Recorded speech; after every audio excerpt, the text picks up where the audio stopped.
വർഗീയ അധിക്ഷേപം നടത്തിയെന്ന നടി അൻസിബ ഹസന്റെ പരാതിയിൽ നടൻ ടിനി ടോമിനെതിരെ കേസെടുക്കാൻ നിർദ്ദേശിച്ച് കോടതി.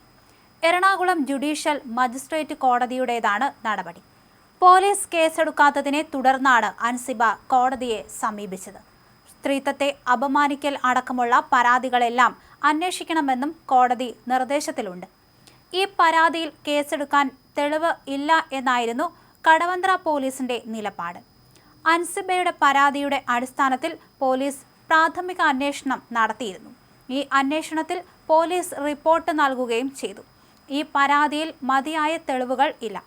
കേട്ടുകേൾവിയുടെ അടിസ്ഥാനത്തിലുള്ള പരാതിയാണ്, അതുകൊണ്ട് തന്നെ കേസെടുക്കാനാകില്ല എന്ന നിലപാടിലായിരുന്നു പോലീസ്. തുടർന്നാണ് അൻസിബ കോടതിയെ സമീപിച്ചത്. തന്നെ ജിഹാദി എന്ന് വിളിച്ച് അധിക്ഷേപിച്ചു. സ്ത്രീത്വത്തെ അപമാനിക്കുന്ന തരത്തിലുള്ളതാണ് ടിനിയുടെ പ്രവർത്തികൾ. താൻ ചിലരെ മതം മാറ്റാൻ പ്രേരിപ്പിച്ചു എന്ന തരത്തിലുള്ള പരാമർശങ്ങളും ടിനി ഉന്നയിച്ചിട്ടുണ്ട്. അത് മറ്റുള്ളവരിൽ നിന്ന് തനിക്ക് അറിയാൻ കഴിഞ്ഞിട്ടുണ്ട്. അതുകൊണ്ട് ഇതിൽ കേസെടുത്ത് അന്വേഷണം നടത്തണമെന്നായിരുന്നു അൻസിബയുടെ പരാതി. അതേസമയം കേസെടുത്തതിൽ പ്രതികരിക്കാൻ ടിനി ടോം തയ്യാറായില്ല. സംഭവത്തിൽ ടിനി ടോമിനെ പോലീസ് ചോദ്യം ചെയ്യുകയും ചെയ്തിരുന്നു. ടിനി ഈ ആരോപണം നിഷേധിക്കുകയും ചെയ്തിരുന്നു. ബോധപൂർവം കെട്ടിച്ചമച്ചതാണെന്നായിരുന്നു ടിനി ടോമിന്റെ വാദം. അൻസിബയ്ക്കെതിരെ ടിനി അപകീർത്തികരമായ പരാമർശങ്ങൾ നടത്തിയതിനെക്കുറിച്ചോ അൻസിബ ആരെയെങ്കിലും മതം മാറ്റാൻ ശ്രമിച്ചെന്ന് ടിനി പറഞ്ഞതായോ തനിക്കറിയില്ലെന്നാണ് ശ്വേത മൊഴി നൽകിയതെന്നാണ് വിവരം. ടിനി അൻസിബയോട് മോശമായി പെരുമാറുന്നതിന് താൻ സാക്ഷിയാണെന്ന് നീന കുറുപ്പ് പോലീസിന് മൊഴി നൽകിയതായിട്ടാണ് സൂചന. ടിനിയുടെയും ശ്വേത മേനോന്റെയും മൊഴിയെടുത്തതിന് പിന്നാലെ സമൂഹ മാധ്യമക്കുറിപ്പുമായി അൻസിബ രംഗത്ത് വന്നിരുന്നു.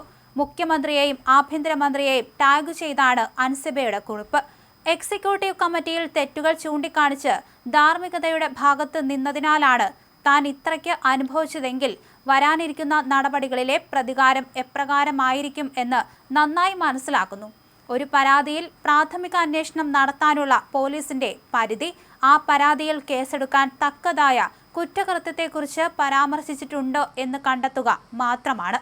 എന്നാൽ FIR രജിസ്റ്റർ പോലും ചെയ്യാതെ പരാതിക്കാരന്റെയും സാക്ഷികളുടെയും ഒരു പടി കൂടി കടന്ന് പ്രതികളുടെ വരെ മൊഴിയെടുക്കുന്നു. ഒരു കേസ് പോലും രജിസ്റ്റർ ചെയ്യാതെ എങ്ങനെയാണ് പ്രതികളുടെ മൊഴിയെടുക്കുന്നത്? പ്രതികളും സിസ്റ്റവും ചേർന്ന് കാട്ടിക്കൂട്ടുന്ന നാടകങ്ങളിൽ ഞാൻ ഭയപ്പെടുന്നില്ല. കാരണം വിദൂരതയിലാണെങ്കിലും ആ നീതി ദേവതയുടെ മുഖം വളരെ അടുത്തെന്നോണം വ്യക്തമായി കാണാം, അൻസിബ പറയുന്നു. എൻ്റെ ഓരോ തരിയിലും കത്തിയെരിയുന്ന ഈ വേദനയ്ക്ക് വാക്കുകളില്ല. ആദ്യം മേത്തച്ചിയാക്കി, പിന്നെ ജിഹാദിയാക്കി. പരിവർത്തനത്തിന്റെ പേരിൽ എന്നെ ഒറ്റപ്പെടുത്തി. ജനപ്രതിനിധി മുതൽ പലരും ഇതിന് കൂട്ടുനിന്നു. പക്ഷെ അതെല്ലാം കഴിഞ്ഞ് ആ ജനപ്രതിനിധിയുടെ മകൻ എനിക്ക് അയച്ച സന്ദേശം മാത്രം ബാക്കി. തളരരുത്. ചാരുകസേലയിൽ ഇരുന്ന അവർ എൻ്റെ സ്വഭാവഹത്യ നടത്തി. മഹാനടൻ മുതൽ സഹപ്രവർത്തകർ വരെ അവസാനമെന്നെ ആ രണ്ടാനച്ഛൻ്റെ പേരിൽ പോലും എന്നെ തേജോവധം ചെയ്തു. ഇപ്പോൾ സുഹൃത്തുക്കളിലേക്കും ആ ക്രൂരമായ വിരലുകൾ നീളുന്നു, അൻസിബ പറയുന്നു. കൂടെ പിറന്ന 4 സഹോദരങ്ങൾ കൂടി എനിക്കുണ്ട് എന്ന ചിന്ത പോലും അവർക്ക് എന്നെ തകർക്കാൻ തടസ്സമായില്ല. ലക്ഷങ്ങൾ ഒഴുക്കി PR ഏജൻസികളെ കൊണ്ട് അവർ എനിക്കെതിരെ ഗൂഢാലോചന മെനയുന്നു. ഇനിയും അവർ ആക്രമിക്കും, ഇനിയും അവർ എന്നെ വേട്ടയാടും, എനിക്കറിയാം. പക്ഷേ എൻ്റെ സംഘടനയിൽ ഞാൻ ചോദിച്ച ഉത്തരമില്ലാത്ത ആ ചോദ്യങ്ങൾ വായുവിൽ അലയുന്നുണ്ട്. അവ എന്നേക്കുമായി മൗനമാക്കപ്പെടില്ല, അൻസിബ വ്യക്തമാക്കി.